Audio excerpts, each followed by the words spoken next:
Hello and welcome to Little Birdie's Friday Lines. I'm your host, OB. I've had a week off, a little sojourn. Scooty's effort last week was a little bit like the Bombers, wasn't up to scratch, so I've brought myself off the bench. And joining me today is MG for AFL and Toprope for the NRL to preview all AFL Round 2 and NRL Round 3 for season 2022.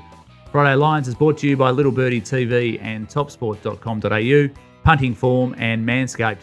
All your essential items for life covered right there. Welcome, NG. Thanks, OB. Good to have you back, mate. Scooty was a little over the top last week when he's a little too excited to be back in the chair, and now a bit of calmness at the top prevails. That's good. He did text me during the week to see if I was available. I think he was just getting a little bit itchy, but I said, mate, you're out. I'm back. And Toprope, how things are up there in the land of rugby league? Things were always bright and shiny in the land of rugby league, OB, but also just pleased. Bit of a rumour you'd been Jimmy Hofford and we were never going to see you again after a week. But Scooty didn't put the kibosh on you, back in the chair, and we're all pleased to have you. Well, I'm pretty sure Scooty would like to be here, but anyway, we've turfed him out. And the greatest game of all, shooting the lights out, 4 out of 5 last week. Yeah, big week. I think up a bit over 9 units on turnover there. We had a real good week with a real good angle, and we've got one fulfilling the early season money. Home underdogs first 4 rounds plus 4 or more. So I think you might enjoy this one as well, I think.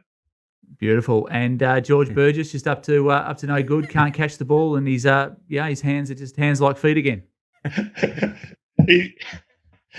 George, it's hard to know what's the more obvious play here. Going after the Burgesses or going after some George Fords, but both very much on brand with this latest charge. But I saw he was named during the week but didn't play last night, so obviously the NRL stand-down policy might have come into effect there? Not yet. St George named him before it all kind of come to, I guess, the public light anyway. Once a bit more information was garnered, they dropped him kind of 2 days before kickoff and said he wasn't going to play. So, look, it may come into play, may not come into play, but he certainly won't be anywhere near the side, I wouldn't have thought, until they are anywhere kind of close to a conclusion on this issue. Mainly, they don't want to tarnish their brand, much like the Jack DeBellin incident, but he's also not a very good player, so he probably would have been touching that running. Made it easy for them. Well, there's nothing like being highly principled when you're dropping a shit player, is there? That's right. And I read your column during the week, and we'll touch on it a bit later, but my favourite player at the moment, Matt Burton, just continues to kick goals, and he's just, I think he's saving Trent Barrett week by week. Oh, like the job Matt Burton's doing with the VRC handicap has given him the top weight of having to carry Trent Burton and his inept ideas around. Remarkable. Imagine how good a player he's going to be when he gets a coach. Oh, I love it. I can't help but just throw a few Canterbury drives in there every now and again. MG, big week for the AFL. The tribunal probably didn't get it right. I don't think the jury have read the rules and regs at AFL land. But what'd you make of all that during the week? Well, that's my question for you. They're clearly not on the same page. I'm not sure the communication lines are either being adhered to or whatever. But I'm not sure. How can the AFL come out and say we don't agree with the decision, but either not fire in a protest or I understand they want an independent body, but they all got to be singing from the same hymn book. Is it a case of just the AFL love having discussion in the media? It's almost like they're going up against the NRL and they said, let's just keep the tribunal the way it is. It's a mess, but all the media channels, everyone, TV, radio, and now we're obviously talking about it as well. They had 4 decisions. To be fair, they probably went close to 0 for 4 in terms of maybe what they should have done or could have done. Well, I think just to put it into context, I feel for Michael Christian this week.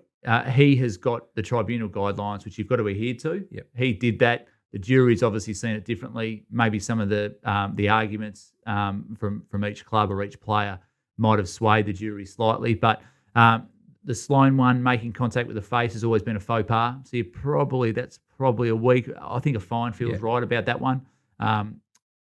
The one for me, look, Rioli, was he contesting the ball? Wasn't he contesting the ball? it's here. It's sort of 6 to 1, half a dozen the other. If you ask 100 people, it's probably 51-49, whichever way you land. We do have to protect the head, so that's as Billy Brownlee used to say, I think it's sacrosanct. So we the one for mine was the Draper one. I just don't think.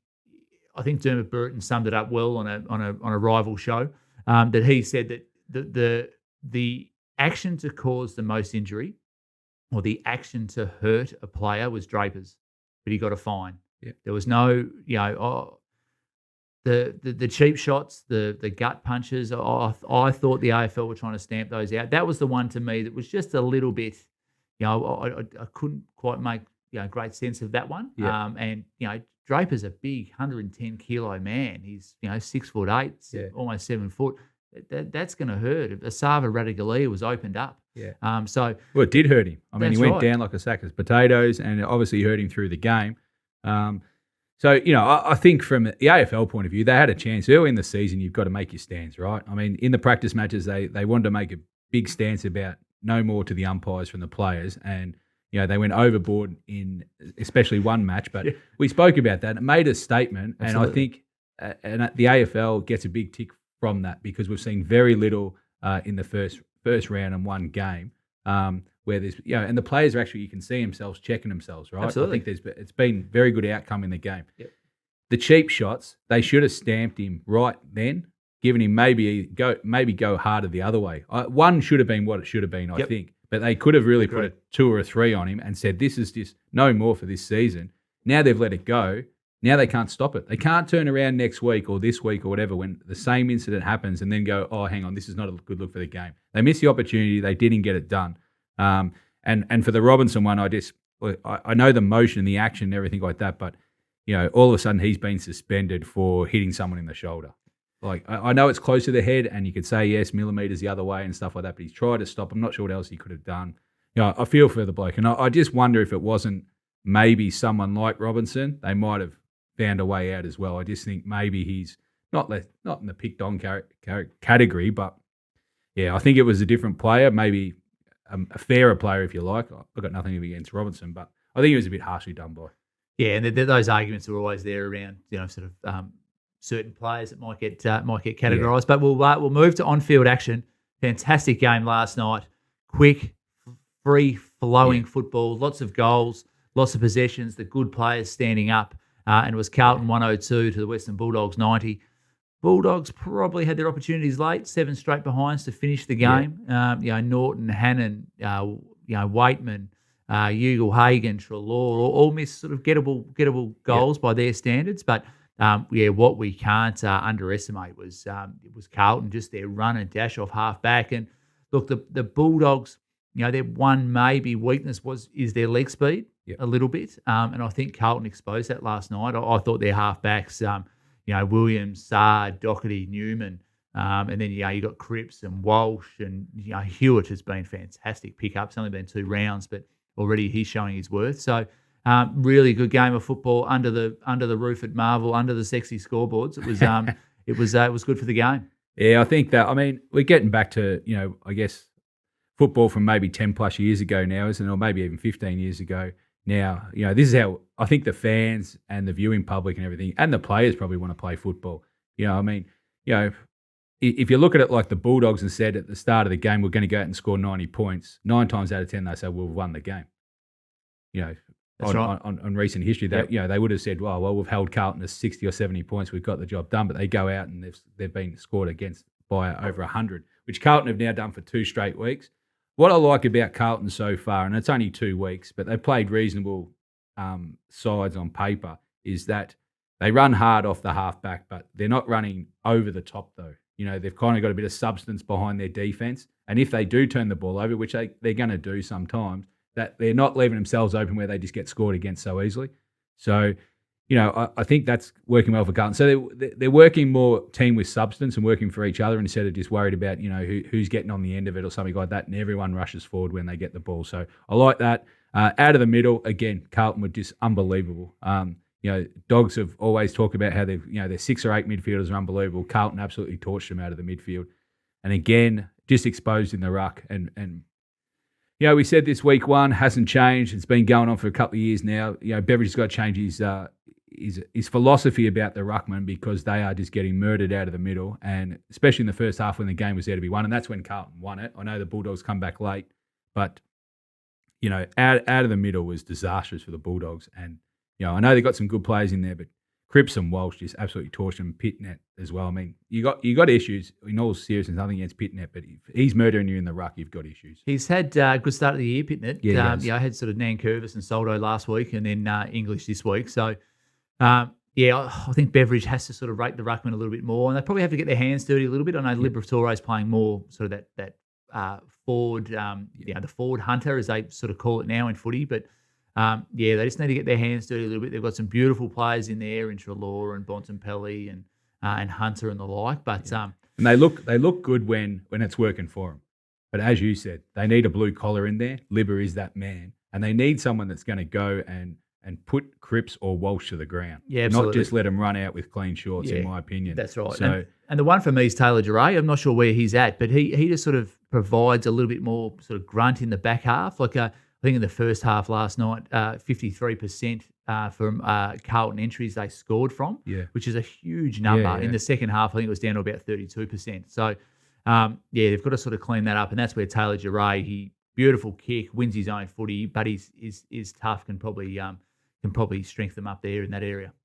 Yeah, no, Bulldogs got some work to do. 0-2, they've got a tough match coming up next Thursday as well. So, there could be problems at the Bulldogs. Not throwing in the towel. They've got a good side, and they should make finals.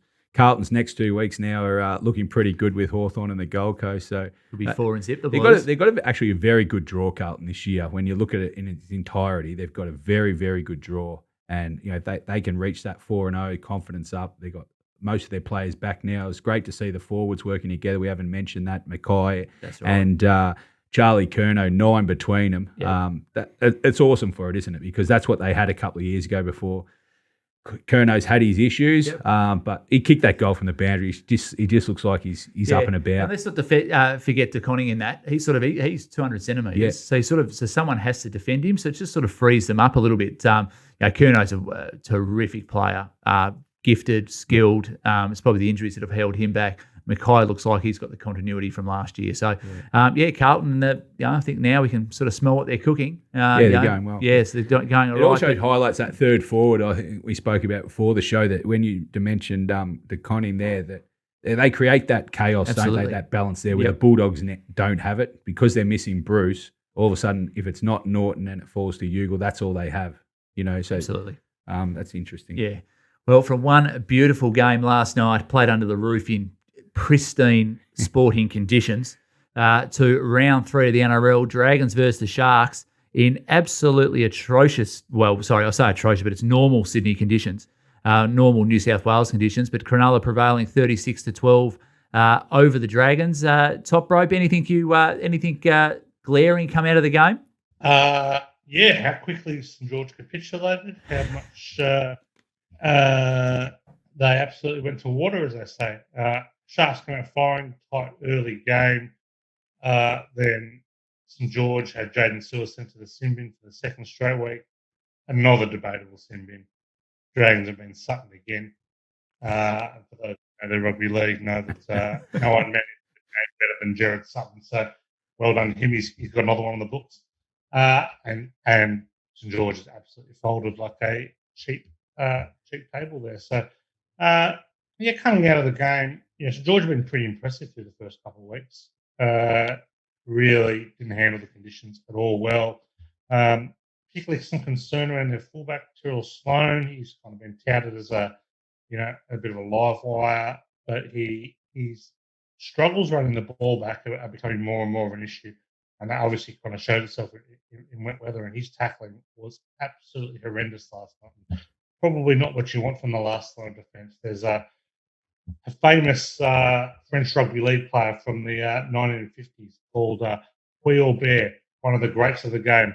And Puy said, I'm a fullback, tackling's not my job. And he used to smoke cigarettes at fullback, and if they'd break through the line, he'd just guide them on through and let them score a try. He was a wonderful goal kicker and ball runner, but he was having nothing to do with the tackling.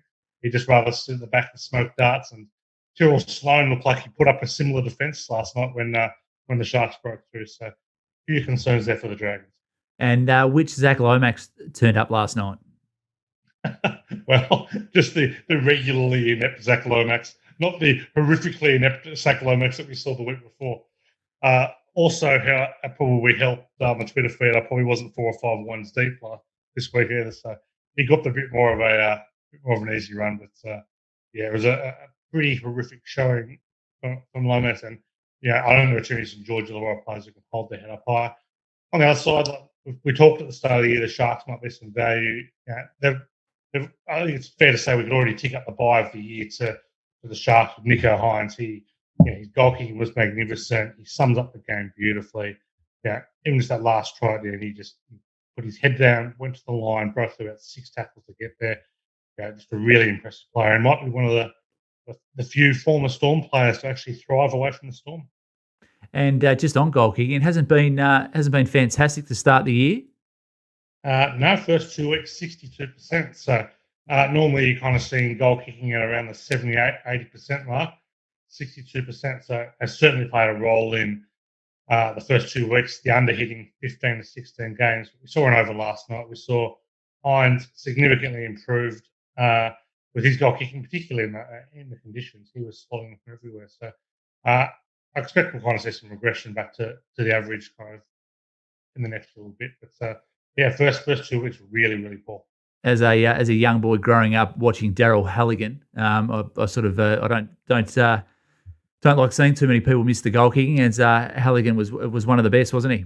He was the absolute greatest. They've come along. They've kind of kicked more points than Halligan, but there was no one better. He was purely in the side for his goal kicking, and there was probably no better, more clutch goal kicking performance than Daryl Halligan in the '98 preliminary final against Parramatta. Dogs down 18-2 with 11 to go. Score 3 times. He slots a conversion from the right on the sideline after full time to send the game to extra time, and the Bulldogs marched on to the grand final. Beautiful. And just one more for us down here in AFL land. Jermaine Asako, 1 week at the Broncos, the next week at the Titans. Is that sort of the norm? I know. Yeah, having lived in Melbourne and worked at the AFL, I know how much player movement really gets the goat of AFL types. I have noted, though, that free agency and you just seem to be trading willy-nilly these days. But still probably a little something there. But not really the norm to happen after round 2, but it's certainly becoming more and more prevalent. There's no point in keeping it the Broncos. It'll free up some salary cap space, which the Broncos will then be able to use next year. Asako wasn't getting a run. Asako is a terrible footballer. Asako probably won't get a run at the Titans. So well played by the Broncos and probably utter stupidity from the Titans. On that note, we'll move into the AFL for this week. And MG, Sydney versus Geelong, 7:50, Friday night, SCG. Stroll down from the Paddington RSL. Beautiful up there. Head-to-head, Swans $1.83, Geelong 2.02, the line -2.5, over under 146.5. What are you thinking tonight, Friday night at the SCG? Yeah, looking forward to this one, OB. This is, two sides that made the top 6 last year. Both had very good wins, I think, round 1, although probably I favoured Sydney's performance more, beating the Giants the way they did, coming over the top rather than taking too much out of the Geelong 11-goal win over Essendon. They couldn't do any more, but I just think Essendon probably didn't, they definitely didn't rock up the first half. So going up to Sydney this week for Geelong, we'll definitely test them. And obviously, as we've just touched on before, you topped up with Toprope that the weather's not, the weather's normal in Sydney, but not kind for Melbourneites. We're not used to that much rain, but we saw anyone who watched the rugby league last night, it was unbelievable. And I think it's still continuing today. How much we get tonight, they're thinking maybe around the 1 to 3, but who knows in Sydney? That could mean 10 to 20. So the total actually opened 160 in this game, OB. Okay. Fell as, I think it got to as low as 142, 143. It's just bouncing back a bit now, so around the 145 or 146. So my suggestion on the total is I think the overs play. I think it has to creep back up with the amount of probably rain that's maybe not forecast in the original one from that. You have seen some money for Geelong. It was kind of a solid 4 for a couple of days there to Sydney, and now she's come back to 2. So there is a bit of money for Geelong. I don't have a bet in the game, but I just favour Sydney. I can't go away from them at home. I think they've got a lot on the line. Nothing against the Franklin. Might be tough conditions, although he is a great wet weather footballer, isn't he? So 4 may not be beyond him, but I think this is a good test for Geelong, actually, going up there. If they can go up to Sydney the way it's set up and get the victory, I think, people will not take notice because they keep making top 4s and top 6s. But, a lot like every year, I guess a lot of people think that Geelong will decline, and this is a victory that kind of they can put the flag in the ground kind of thing. But I think it's going to be tough. I prefer to be on Sydney. Even though the stats, give Geelong a really good chance. They've won 4 out of the last 5 v Sydney, and the outsider in this contest has actually won 5 of the 6. So maybe that's why a bit of Geelong money there. I like the ins for Sydney. They get back Lloyd, who's obviously, I think their average highest possession getter. Yep, just a ball pig. Yeah, they get Warner in with a bit of speed. So they're only missing Papley and Laddams now, who's obviously come across. Cameron is listed for Geelong, so I can't see him playing. I can't see it. Hit pointer. It's round 2.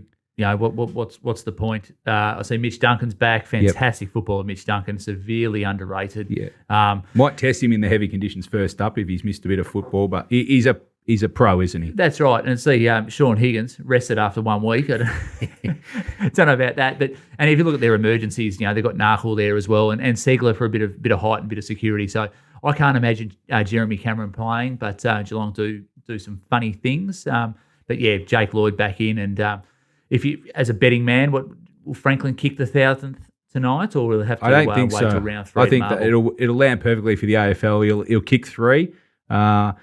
And I think someone mentioned in the media this week that he'll probably kick at least 1 behind when he's on the 999. It'd be pretty funny actually seeing the crowd run out there if he does kick a point and it's slippery conditions. There might be some people going arse over, but I think he'll kick 2 or 3, and then they'll build it up for another week. Unfortunately, it won't be the SCG where he gets to kick it, but maybe he gets a shot on it tonight. I'm not sure. It all depends how the game's going. But I just think if it is wet and it's low scoring, there's probably not too many goals in the game, so. Odds are probably against him, I think. MJ, I would have thought that he would have got to 1,000 a little quicker based on how quick he got to 100. Different style of game, though, Toprope now. I think we're talking about different things as well, Toprope, but we'll leave that one there. I would have loved, from an AFL point of view, GWS Sydney round 1, Sydney home game round 2. I would have loved Hawthorn Sydney round 3. Yep. Just in case he doesn't quite get there, and that's what I would have liked as a sort of Hawthorn and football fan. But your final tip and what bet would you be having if you? I'd be looking for the smaller margin, but if I was going to have one bet, it'd be Sydney, the 1-24 margin. I think it'll be close enough, but yeah, I lean Sydney's way at home. Okay, our second match for closer observation: Essendon versus Brisbane, 4:35 Saturday at Marvel Stadium. Essendon $2.80 after last week's capitulation against Geelong. Brisbane very good against Port. They're $1.45. The line is 15.5 over and under, 173.5 at a fast deck at Marvel. Interesting matchup here. I'm not sure, the Bombers have to bounce back. Stringer's back. The rising star from last week's gone into health and safety protocols, poor kid. But they return to the Dome. They're quick. They're active. Brisbane, I saw they've named Zorko, which is absolutely staggering for mine. But yeah, it's going to be interesting. See how Stringer goes. Didn't play any VFL last week. Had a conditioning session instead. So probably a bit of a message sent to him there that he has to sort of get a little bit fitter and a little bit tougher. But anyway, what's your initial thoughts? Yeah, I agree with the Zorko. I think a bit like Jeremy Cameron. I just think after round 1, players obviously a bit sore. It's hard to condition for actual football games, so they're probably just going to give him every chance. But like Cameron, if there's any doubt on Zorko, then they won't risk him for sure. I wouldn't have thought. Their Stringer's an interesting case. Essendon obviously feel like they're under a bit of pressure. They've got a tough start. We know they've got Melbourne next week as well, OB. So, Stringer's going to come in and they're probably going to ask him to play midfield minutes and forward because they need a bull in the middle as well. So I'd be watching for Stringer to absolutely blow up after about 5 or 10 minutes into the first quarter.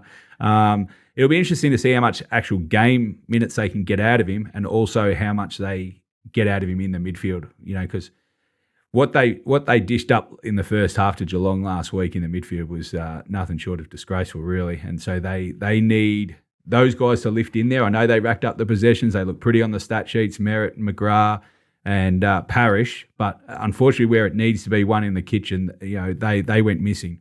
And Stringer will bring that to them, but I'm just not sure how long into the game he's going to bring them for them. So, and they're going up against Brisbane, who are pretty polished. They've got a solid midfield. They play the Dome well. I went to the preseason game where they played the Bulldogs. I thought that was a good level. As you said, it'd be a fast deck. I think Brisbane in the betting wise, they opened around that 11 point mark, and I think that was probably a little, I think it was more 15, 16 point kind of margin, where it is now. So from a line point of thing, I think the bookies have found the two-way price point. So I couldn't really direct the punters in there. I think Brisbane will carry a lot of multi-money this week. The play that we did bet early, they put up the total of 160.5. You never want to go out and mouth something that they may have got it wrong or something like that. But how this game wasn't at least north of 170 really surprised me at the Dome. And last year, these two teams were high-scoring games, high-scoring teams. Essendon were 14-9 against the under-over, and Brisbane was 16-8. So, heavily to the over. So I think now it's reached about 172, 173, which I think it should have been. But I was pretty keen on the over there. I know you're a Brisbane fan, and I know you like the Lions. I just thought Essendon were a little bit overs at the sort of the 280, 290 mark. I just think after last week, back on a quick deck, Brisbane were great against Port Adelaide, but now people are sort of questioning Port Adelaide. So really intriguing game this for me. I'm really looking forward to it. Yeah, I think the value right now, OB, if you're looking to bet, which obviously a lot of people will do tomorrow and stuff like that, is that I think the value definitely lies with Essendon. They're going to have to come out and breathe some kind of fire. Their fans were not short of putting the memberships in the microwave like a few other teams like to do early doors, but that they'll definitely need a better showing. It's just whether they've actually got the class and the scoring power against Brisbane that they're going to need in this game to get the job done. As we move to the third game that we're looking at today, Richmond versus GWS, 3:20 Sunday at the MCG. Richmond 2.10, GWS $1.76 at the MCG. The line's 5.5, over and under 166.5 there. Ooh, I'm not sure about this. I think people have jumped off Richmond pretty quickly. No Dusty, or Dusty's in the balance, I guess. Well, look, I don't think he'll play. No, I don't think he'll play. But he's having a couple of days off for personal leave, which hopefully things are all right there with Dusty. We need to see the good players out there, and hopefully he's on the improve and gets himself right ASAP. But I think people have jumped off the Tigers a little bit quickly. Yeah, well, I definitely entertained them last week against Carlton, and a goal into the last quarter, we're up 20 points, and I thought, this is getting off to how most people thought the Richmond Carlton games get off to, but Carlton ran over and kicked in the last 7, so that was disappointing for Richmond supporters there. I just think, the betting started Richmond 2-point favourites in this game, and now it's flipped the other way to the Giants -5. Largely, that's obviously to Dusty being out, and also for the ins for the Giants as well. I think Hogan's a really important player for the Giants coming in, just with team balance and stuff. He might be a little underdone. The other player I've got to make mention is Haynes. Haynes is he's the glue down back. He has been for, I don't know how many years now, 6 or 8 at least. So I think they've got 2 really important players. All of a sudden, the Giants don't have much of an injury list at all. They've got Green, obviously, for his suspension. Daniels is probably the only one that would be on their side, whereas Richmond now, obviously Dusty coming out on top of Prestia really hurts their midfield, who were struggling anyway week 1. You saw how Carlton tore it up. So the Giants midfield should be able to feast on Richmond. I think that's the way it is, and I think the betting will. I'm not sure it'll go too much further, but I don't think it'll drag back to Richmond. The stats will always say Richmond have won. They've very good MCG record, except for last year. Head to head, the Giants don't play the MCG well. Richmond have won the last 6, but without Dusty, that counterbalances a few of these stats that you can throw up. So.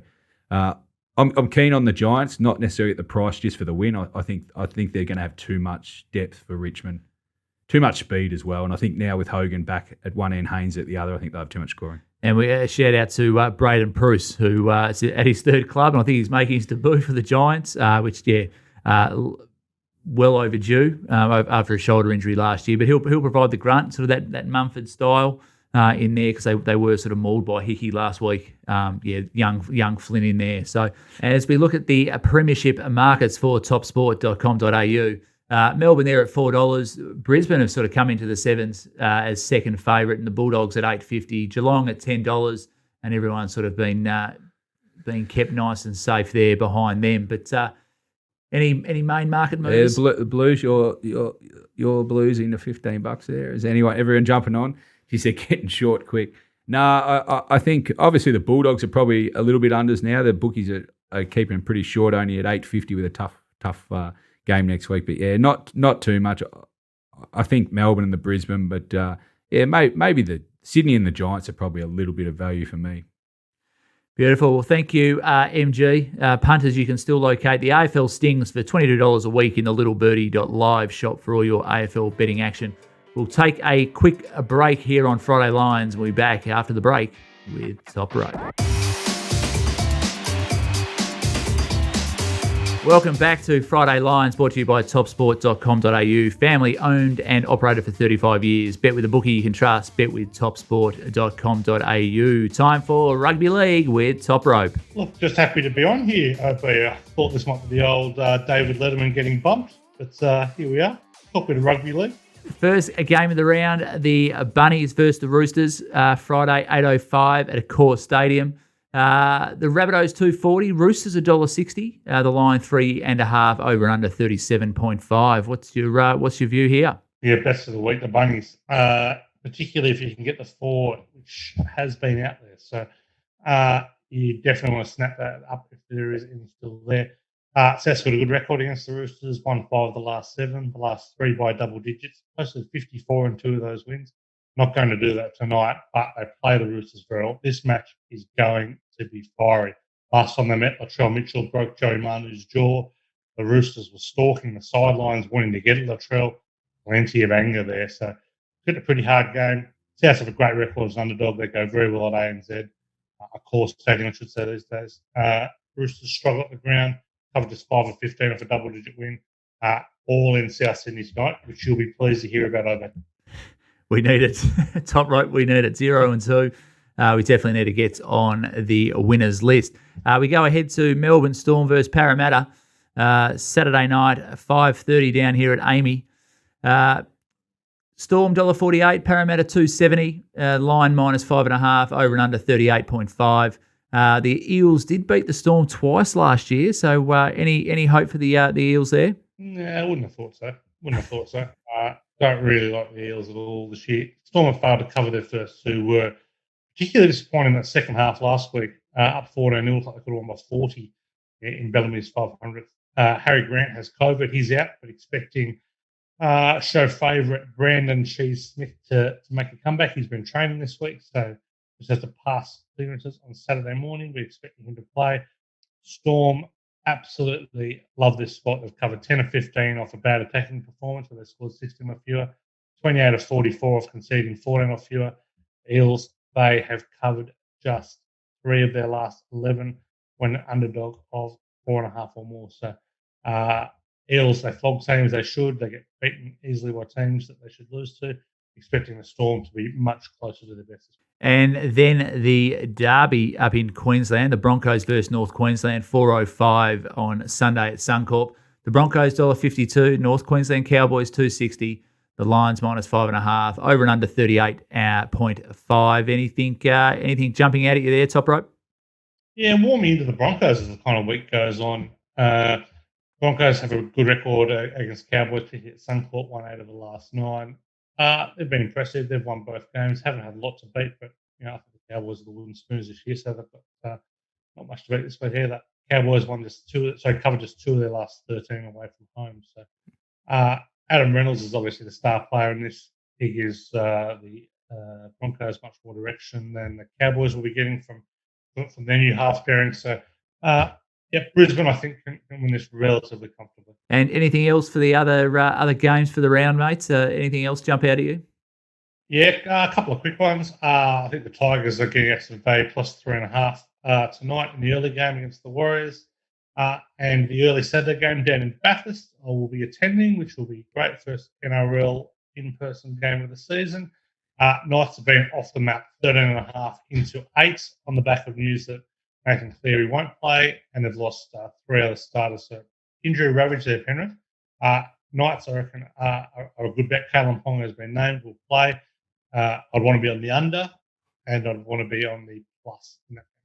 And Premiership market, Penrith and the Storm still dominating the top end of the market?